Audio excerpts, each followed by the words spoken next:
হরে কৃষ্ণ। আজকের এই ভিডিওতে আমি তোমাদেরকে জানাবো যে আমাদের বাড়িতে যদি কোনো প্রকার কোনো বাস্তু দোষ থেকে থাকে, সেই বাস্তু দোষের সিমটমস কি হয়, আমরা কিভাবে বুঝবো, এবং এইরকম একটা ছোট্ট মেশিনের সহায়তায় সেই বাস্তু দোষটাকে আমরা ঠিক কিভাবে খণ্ডন করতে পারবো, এই মেশিনটা কিভাবে ব্যবহার করব, কোথায় লাগাবো, কোথা থেকে পাবো, সবটাই কিন্তু ভিডিওতে জানাবো। ভিডিওটা প্লিজ শেষ অবধি দেখো। আমি জানি তোমরা আমার ফেসবুক থেকে হয়তো এই ভিডিওতে এসেছো। ফেসবুক আমি বেশ কয়েকটা সিমটমস বলেছি। প্রথম সিমটম হচ্ছে, দেখবে বাড়িতে কোনো পুরুষ সদস্যের কিন্তু কোনো উন্নতি হবে না। সে অনেক চেষ্টা করলেও তার কর্মক্ষেত্রে সে উন্নতি করতে পারছে না। সে অনেক জায়গায় ঋণের মধ্যে আটকে পড়েছে এবং এটা তার বাড়ির প্রত্যেকটা পুরুষ সদস্যের সাথে কিন্তু প্রবলেম। যদি দেখছেন যে বাড়িতে সবার অবস্থা ভালো কিন্তু আমার একার অবস্থা ভালো না, তাহলে হতে পারে আমার নিজের কোনো খারাপ কর্ম রয়েছে, আমার নিজের কোনো একটা সমস্যা রয়েছে, সেই জন্য এটা হচ্ছে না। বাট যদি দেখছেন বাড়িতে সব পুরুষেরই একই অবস্থা, কারণ না কারোরই উন্নতি হচ্ছে না, অনেক সুযোগ পেয়েও সেই সুযোগের সদ্ব্যবহার করতে পারছে না, তাহলে জানবেন এটা কিন্তু ডেফিনেটলি বাস্তুর কারণে হচ্ছে। দ্বিতীয় জিনিসটা দেখবে, বাড়িতে তোমরা কোনোরকম কোনো পোষ্য যদি কিনে আনো, যেমন অ্যাকোয়ারিয়ামে যদি কোনো মাছ রাখো বা কোনো পাখি কিনে আনো, তাকে খাঁচার মধ্যে রাখো, যদিও এগুলোকে আমি একদমই সাপোর্ট করি না, তারা মারা যাচ্ছে। হঠাৎ হঠাৎ মাছ চলে গেল আপনার অ্যাকোয়ারিয়াম থেকে, মানে মারা গেল, জানবেন যে তারা কোনো নেগেটিভ এনার্জিটা অ্যাবজর্ব করে তাদের প্রাণ হারিয়েছে। তো এগুলো কিন্তু বাড়ির বাস্তুদোষের কারণে হয়।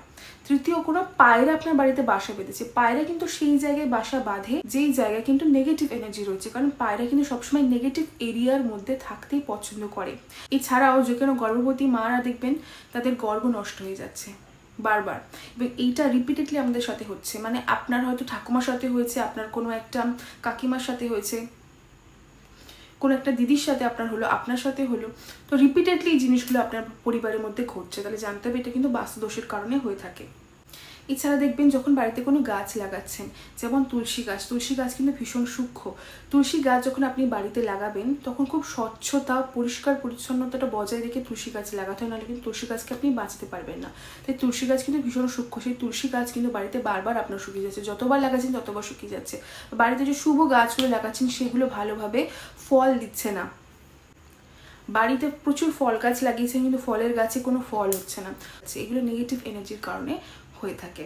সবচেয়ে সহজ পদ্ধতিতে আপনি কিভাবে জানবেন যে বাড়িতে নেগেটিভ এনার্জি রয়েছে, দেখবেন আপনি অন্য কারোর বাড়িতে যাচ্ছেন, আপনি প্রচুর এনার্জেটিক, প্রচুর অ্যাক্টিভ, প্রচুর কাজ করতে ইচ্ছা করে, প্রচুর ঘুরতে ইচ্ছা করে, কিন্তু যেই আপনি বাড়িতে আসছেন খুব ঝিমুনি লাগছে, যেন একটা এনার্জি ডাউন হয়ে যাচ্ছে, কাজ করতেই মন চাইছে না বা কোনো কিছু করতে ইচ্ছে করছে না। একটা সিম্পল কাজ করতেও আপনার ভালো লাগবে, এটা সামান্য আপনি দুধ গরম করে খেতেও আপনার ভালো লাগবে না, মানে প্রচুর নেগেটিভ এনার্জি। এটা সবসময় কিন্তু আপনি যে টায়ার্ড হয়ে পড়ছেন, ক্লান্ত লাগছে, সেটার কারণে কিন্তু হয় না, এটা হয় কিন্তু আপনার বাড়ির এনার্জি ডাউন থাকার কারণে। আপনার বাড়ির এনার্জি ডাউন থাকলে কিন্তু ন্যাচারালি আপনার এনার্জিটাও কিন্তু ডাউন থাকবে। এবার আমি আপনাদেরকে বলি কিভাবে আপনারা এই সমস্যা থেকে মুক্ত হতে পারবেন। অনেকেই রয়েছে অ্যাস্ট্রোলজার বা অনেক কিছু, তারা অনেকেই বলে যে আমি বাস্তু দোষ কাটিয়ে দিতে পারি। কোনো প্রামাণিক কাউকে পান তাহলে তাদেরকে নিয়ে এসে হোমযজ্ঞ করতেই পারেন।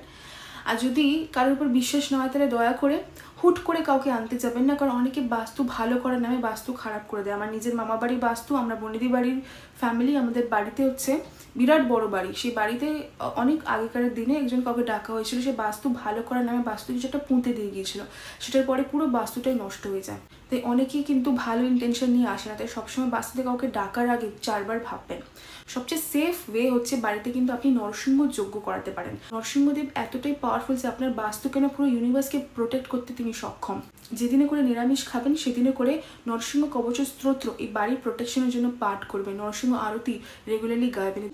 এতে কিন্তু আপনার বাড়ির অরাটা, এনার্জিটা কিন্তু প্রোটেক্টেড থাকবে। এই ধরনের নরসিংহ যোগ কিন্তু প্রত্যেক মাসে একটা করে করাবেন, যদি ক্ষমতা থাকে, না থাকলে 6 মাস অন্তর অন্তর একবার করাবেন, কিন্তু করাবেন, এতে কিন্তু অনেক উপকার পাবেন, আপনি নিজেই বুঝতে পারবেন।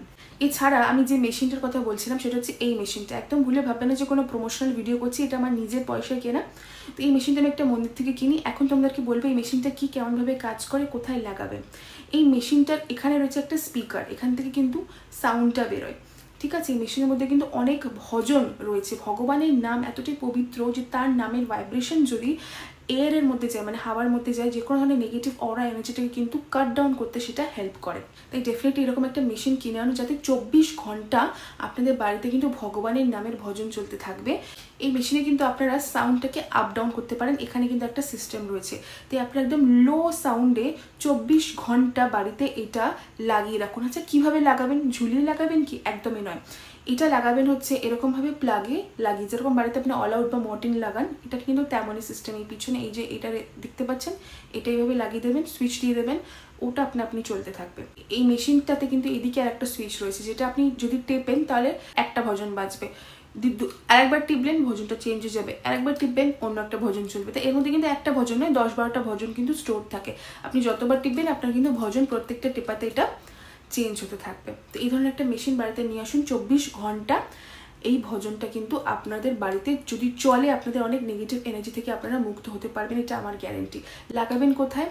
ঠাকুর ঘরে বা কিচেনে লাগান। এটা একটা খুব ভালো উপায় আপনাদেরকে বলি। যখন সন্ধ্যেবেলা আপনারা ভগবানকে সন্ধ্যে আরতি করার সময় যে ভগবানকে যে ধূপ অর্পণ করছেন, সেই ধূপটা আপনার পুরো বাস্তুর নাম করে মনের মধ্যে ভগবানকে জানাবেন যে প্রভু আমি পুরো বাস্তুটাকে বন্ধন করছি ওই ধূপটা দিয়ে। তুমি মনের মধ্যে ওই ধূপটাকে নিয়ে 7 বার এই পুরো বাড়ির বাউন্ডারিতে আপনি এরকমভাবে ঘোরাবেন, ঠিক আছে? হাতে কিন্তু ধূপটা নিয়ে। এটা কিন্তু বাড়ির পজিটিভ অরাটাকে লক করতে এবং নেগেটিভ অরা থেকে বাঁচাতে অনেক হেল্প করে। আশা করছি তোমাদের ভিডিওটা অনেক বেশি হেল্পফুল লেগেছে।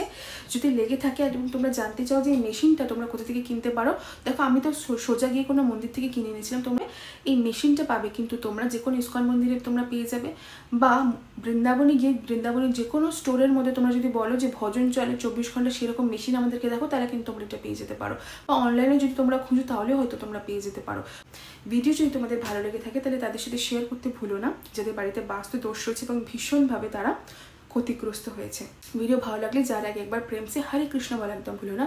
আর এরকম আরও অনেক নিত্য নতুন টপিকে যদি তোমরা চাও আমি ভিডিও বানাই, তাহলে আমাকে কিন্তু কমেন্ট সেকশনে জানাতে ভুলো না যে আর কি কি টপিকে তোমরা আমাকে ভিডিও বানাতে দেখতে চাও। হরে কৃষ্ণ।